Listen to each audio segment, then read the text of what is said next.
లోపల అసలు ఏం లేదు, ఒట్టి డొల్ల అన్నట్లే అయ్యింది మా వీకెండ్ అయితే. అదెందుకో చెప్తాను వినండి. వీకెండ్కి బయట పార్క్కి వెళ్దామని ఫిక్స్ అయ్యాము.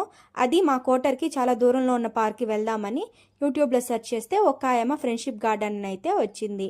సరే అనేసి మా కోటర్ నుండి 1 అవర్ ట్రావెల్ చేసుకొని ఆ పార్క్కి వెళ్ళాము. ఎంట్రీ ఫీజ్ 5 రూపీసే. ఏందిరా ఎంట్రీ ఫీజ్ 5 రూపీసే అని లోపలికి వెళ్తే ఓన్లీ 15 మినిట్స్ అట్లా తిరిగామంటే పార్క్ తిరగడం అయిపోతుంది. ఆ ఒకే ఒక ఫౌంటైన్ ఉంది, అది కంటిన్యూగా ఫ్లో అవుతూనే ఉంది. బట్ ఫోటో లవర్స్కి అయితే ఈ లొకేషన్ చాలా బాగుంటుంది. అంటే నేను ఈ గార్డెన్ బాగాలేదు అనేసి అన్నానని కాదు దీని అర్థమైతే. వీడియోస్లో యూట్యూబ్లో సెర్చ్ చేసినప్పుడు ఇంకా చాలా అందంగా అయితే వీడియోస్లో చూపించారు. అది వాళ్ళ ఎడిట్ యొక్క గొప్పదనము. మనం ఇక్కడ రాగానే తెలిసింది ఇది ఒక యావరేజ్గానే ఉంది, అంత మజా అయితే రాలేదు. అంతేనండి ఈ వీడియో. Thank you.